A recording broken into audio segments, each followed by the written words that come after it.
Okay, so back for predictions of day two. I'm gonna try my best to just kind of put together what I originally had for day before the start of the meet, and try not to be like too biased, not like biased, but just keep things considered.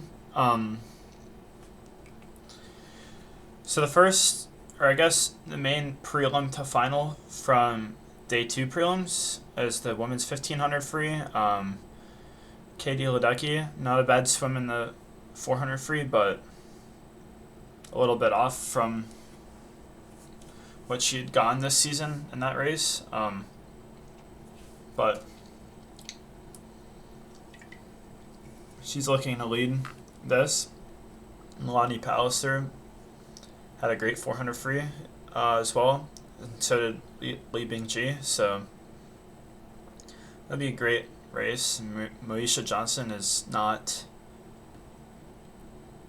a little bit further back, but she's crushing it in open water, and hopefully she'll have enough in the tank to make this final. Also, other swimmers looking to break through to make this final. Jillian Cox. Haven't seen her race, and feel like there were rumors that she was hospitalized from the food poisoning whole debacle that happened in Thailand for the U.S. Also, looking to break through to this final is Vivian Jackal, who's just now making the jump to senior international competition. So, interesting to watch this women's 1500. Day two finals, there's quite a bit going on. Maybe not as exciting for day one with the relays, but definitely some great races here. First, the men's 100-meter breaststroke. Gold medalist will return for the final. Initially was disqualified in the semifinals for a false start, but was overturned, and he will be Nicolo Martineggi will be in the final, men's 100 breast. So, bronze medal pick is Nicolo Martineggi. Pretty good season so far. I think he's really showing he's coming back with more than initially people may have expected. He did take a bit of a break after the Olympics, which is well deserved. So yeah, I had him the bronze medal pick, and silver medal pick is Ludovica Viberti, who has the top time in the 50 breaststroke this season. So hopefully he can pull together that speed to get that silver medal. But once again, I'm trying to keep this to what I initially had before. Will he get a silver medal? I don't think he's looking as sharp as maybe Lucas Matzerath is looking from the first two rounds of this, but Viberti has shown he has the speed. He's had those 59 ones from early in the season, so he could definitely break through still. And the gold medal pick, Chin Haiyang. He's definitely shown he's back on form this season as opposed to the disaster in Paris. And he's already shown going 58-2 to take the top seed in the final. It's definitely his race to lose. So the women's 100-meter fly podium prediction. Bronze medal is Angelina Kohler. She had a great... sorry, my phone went off. Great performances in Paris to be just off the podium, and with some key losses in this event, she'll look to take up to the bronze medal and be on the podium.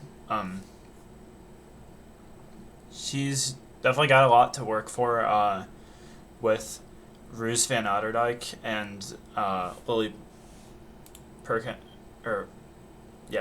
Lily Perkins? Alexandria Perkins, my bad. Also looking to break through to that final, so that... Okay, I did pick Tori Husk for the silver medal for this event, and she's obviously pulled out of this event. So definitely Roos van Ouderdijk, Alexandria Perkins looking through to get on the medal stand in this event. There's really not much else to say since Tori Husk isn't swimming this event. And the gold medal pick is Gretchen Walsh.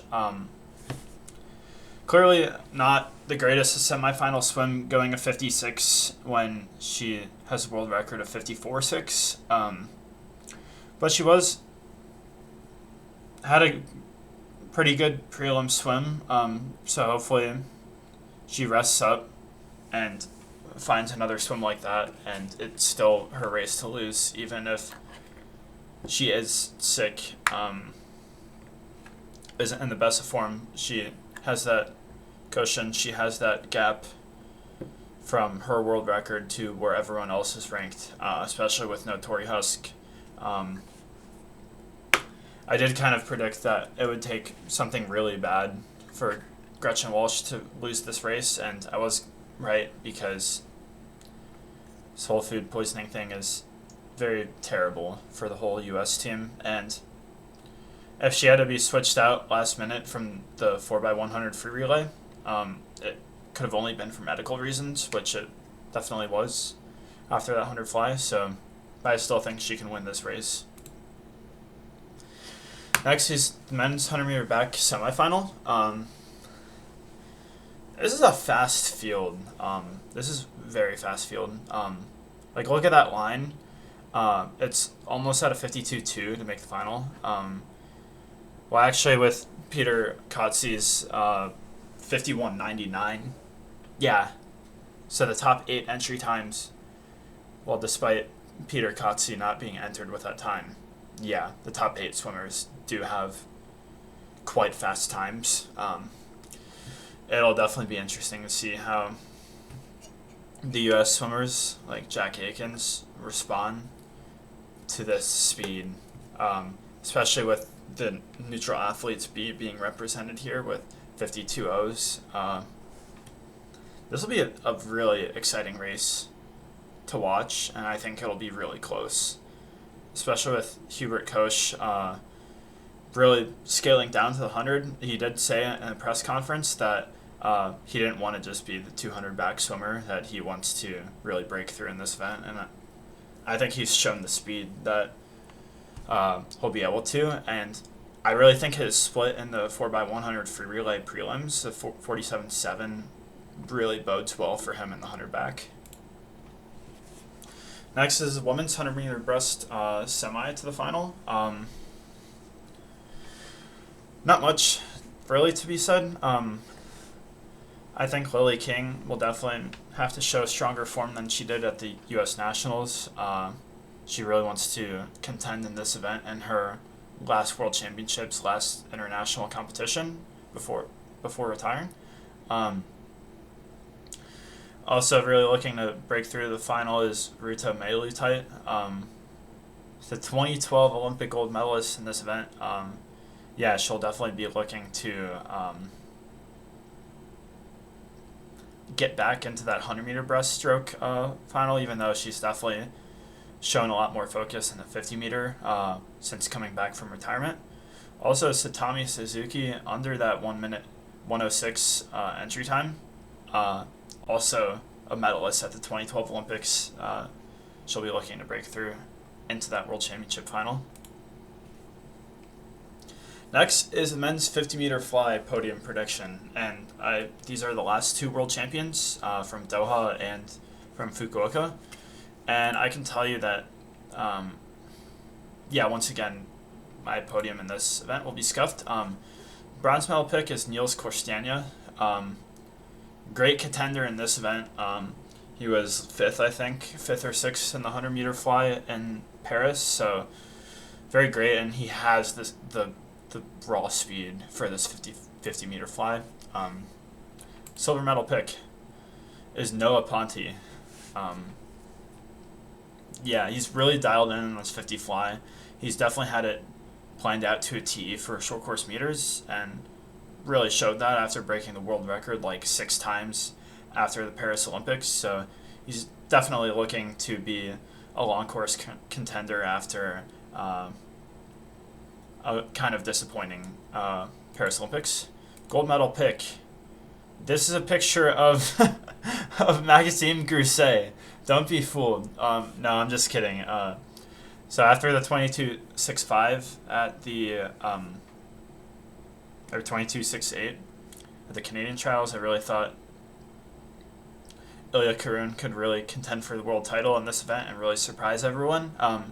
Definitely surprised everyone by missing the final by 0.01. It's quite disappointing. But I still think it shows he has more speed than someone like Josh Liendo and has more endurance like in that 2 fly. So I really think he could contend for that 100 fly still, but I think Maxime Grousset really proved that it's his race to lose in the semifinals, which obviously I didn't know that when I made together these predictions. But yeah, Maxime Grousset didn't really finish on a good stroke in the semifinal. Still went 22.6, so unless Ponti has more cards that he hasn't shown, I really think Maxime Grousset can win this race. Next semifinal to the final is the women's 100 meter back. Yeah, look at Roos van Ouderdijk entered in this event again. Also, I wanted to include is Marie-Ambre Molu.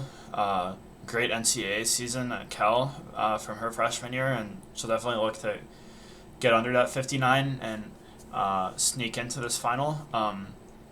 Also really interesting is Marit Steenbergen, who's really dropped the 200 events at this championship to focus on the 100s, and she split 51.6 on the 4x100 free relay. And if it was an American or an Aussie who split 51.6, it would have gone a lot less unnoticed. But yeah, I think she can really, maybe not in the 100 meter back more as much as the 100 free, but she could really surprise in this event if she's dialing into the 100 meter distances. Okay, very, very fun race to watch. This men's 200 meter free semi to the final. Yeah, quite a good group of swimmers here. Yeah, it is interesting. Max Giuliani isn't swimming this race because he didn't qualify from the Australian trials, and instead Flint Southam in place of him. But we still have quite the underdog Australian Ed Somerville under that 145 entry time. So it'll be interesting to see what he can pull together in this race for the Australians. Also, right under that cut line is Danis Rapsis. Always been a contender. It was very tragic. 2019 World Championships when he touched first at the wall but was disqualified for a flinch on the start. And since COVID, he hasn't really shown quite the same form as he did in 2019, early 2020. So it's quite unfortunate, but maybe he could break through in this 200 meter distance. But he did kind of show he's the veteran, and he's getting to that point. He kind of showed to be the weak link of the Lithuanian 4x100 free relay yesterday. So be interested if that being in that final can motivate him to get through to the individual final. Next is a women's 200 meter medley podium prediction. Bronze medal pick is Yu Yiting. She didn't final. She didn't make the final. Quite the turnaround from the 100 meter fly to this race semifinal. She didn't make the final. I think she was 9th, so not much else to be said. Silver medal pick is Alex Walsh. This race will be Summer McIntosh winning, of course, breaking the world record at the Canadian trials with Alex Walsh with quite a bit of a lead behind Summer McIntosh, and then for third, it'll definitely be a fight for the medal. So that's what I have for the day 2 prelims. Thank you for watching.